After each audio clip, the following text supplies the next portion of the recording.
The most ambitious ModGen update to date has come, introducing new weapons, both ranged and melee varieties, all highly customizable. A new enemy, the mutant lizard. Watch out, it burns.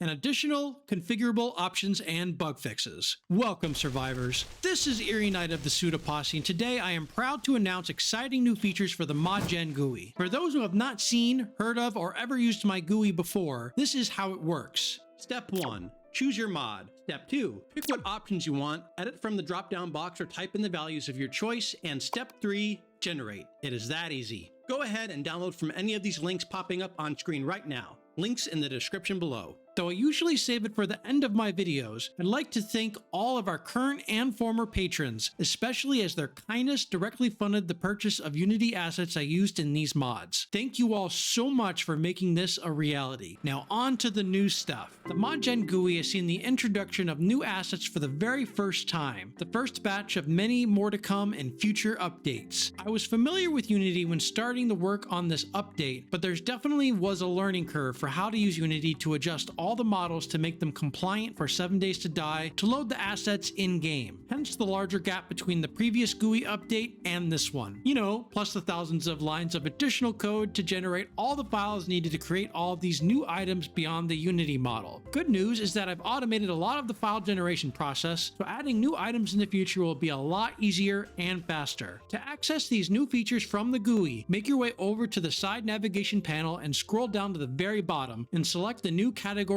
enhancements. Within here, you will see 3 available selections: ranged weapons, melee weapons, and enemies. Yes, enemy is plural here, even though he's looking a bit lonely there right about now. Let's start with the ranged weapons. The available weapons for this update include Taco's favorite machine gun, the MP5, a sniper rifle, and my go-to shotty. All of them have the same configurable options, so let's proceed through them. The first option, client side, lets you choose whether you want to use the custom Unity model for the weapon or an in-game model with a color tint. Enabling it will use the custom model and require you to turn EAC off, and if playing with friends and or hosting a dedicated server, all clients will need to have these mods. The custom model also extends to the mods you can put into each gun, like the silencer, reflex mod, flashlight, gun laser, and scope. Disabling will use the in-game assets and is server-side friendly, meaning only the host needs to have the mod installed.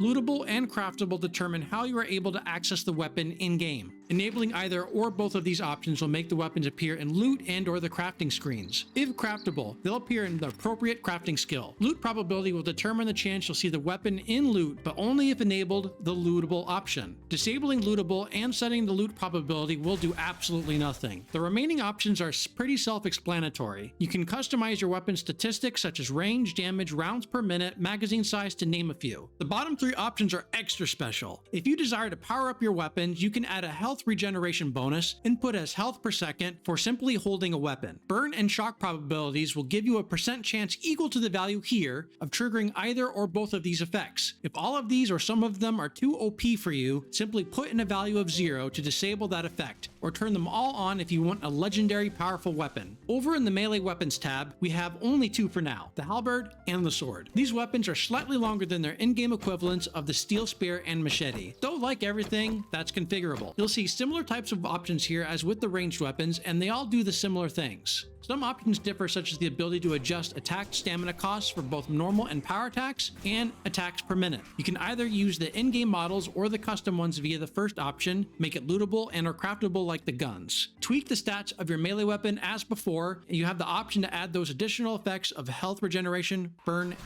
and shock.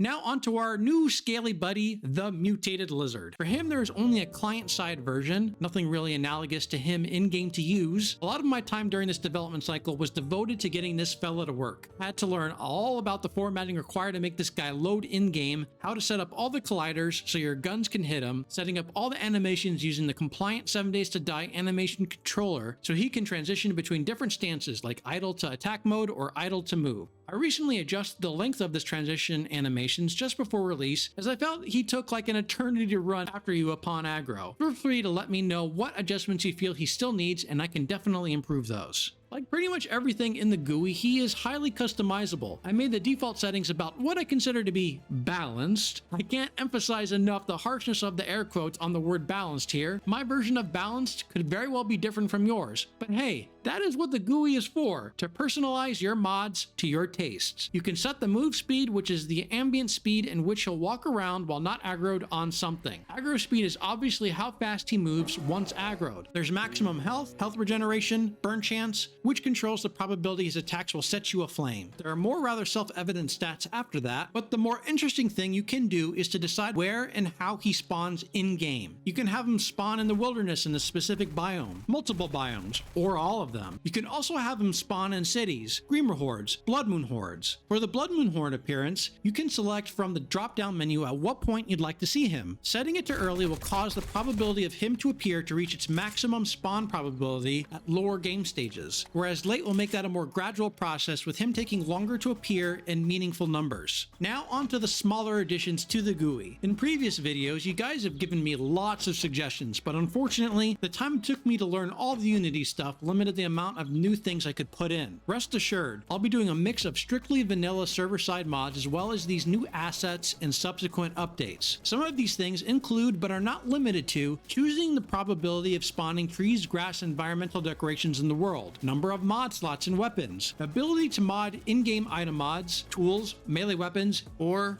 maybe a name change. You name it. There is a bunch. So, what made it into this update? First, over in the zombies category base stats mod, I finished adding all of the remaining zombies. I introduced these mods in update number 2, added more in update number 3, and now finished the last remaining ones here in update number 4. Go forth and edit the individual stats for each zombie to your heart's content. For more information on what you can edit, I suggest watching the second update video, link in the description below. I also added animal biome spawns to the biome zombies mods. Before, you could only choose the frequency of zombies in the wilderness and cities, but now you can adjust the spawn frequency of passive and hostile animals. Furthermore, you can add animals to regions where they do not natively spawn. Want more huntable game in the wasteland? Happy hunting! Want zombie bears in the forest? Happy hunting! For the bear, global lighting is now adjustable for both indoors and outdoors. The various lighting effects control the lighting coming from below, above, or on the sides of objects, which sounds boring, but you can create some nice lighting effects in-game. And finally, we have a small addition to the existing vehicle mod, which now enables you to tweak the braking torque and hit points. Pretty minor stuff, but the more mods, the merrier. So what does the future of the ModGen GUI look like? I have slightly alluded to that throughout the video, but let me state my intentions. I'll keep adding server-side mods as I previously stated. You have all given us such wonderful suggestions in the past. I write them all down and more or less tackle them in the order I receive. For the new assets, I want to continue to add more weapons and enemies. Weapons in particular, I'd like to add some gun animations, particularly for the reload, as I think that would be super cool. I'd retroactively add animations to the guns that are in this update, plus future ones as well. And of course, I want to add more enemies beyond the lizard that can do different things. I have some cool ideas that I'm not ready to share quite yet, but I'd love to hear all of your suggestions for what kind of enemies you'd like to see, what mechanics they could have. I'd even like to make special loot drops from them that could say drop a legendary type of weapon, or crafting material used in crafting recipes for new guns, blocks, and the like. Speaking of blocks, I'd eventually like to add new blocks, workstations, and all that kind of stuff. In essence, I'll be creating an overhaul mod of sorts over time, but you guys can play it piecemeal while it is essentially being developed. And of course, when it gets to that point, I envision some overhaul mods category in the GUI in which you can configure settings for the overhaul. Taco is always looking online for new interesting models to purchase that would make for awesome in-game assets. Feel free to give us any suggestions of what you'd like to see in the future, and we are happy to include it in our roadmap. So, when is the next update coming? Well, Taco and I will be traveling around next month for a few weeks. We'll still be uploading stuff from our backlog of content, but we won't be creating anything new during that time period, including any GUI development. We are planning on at least 2 more updates before the end of the year,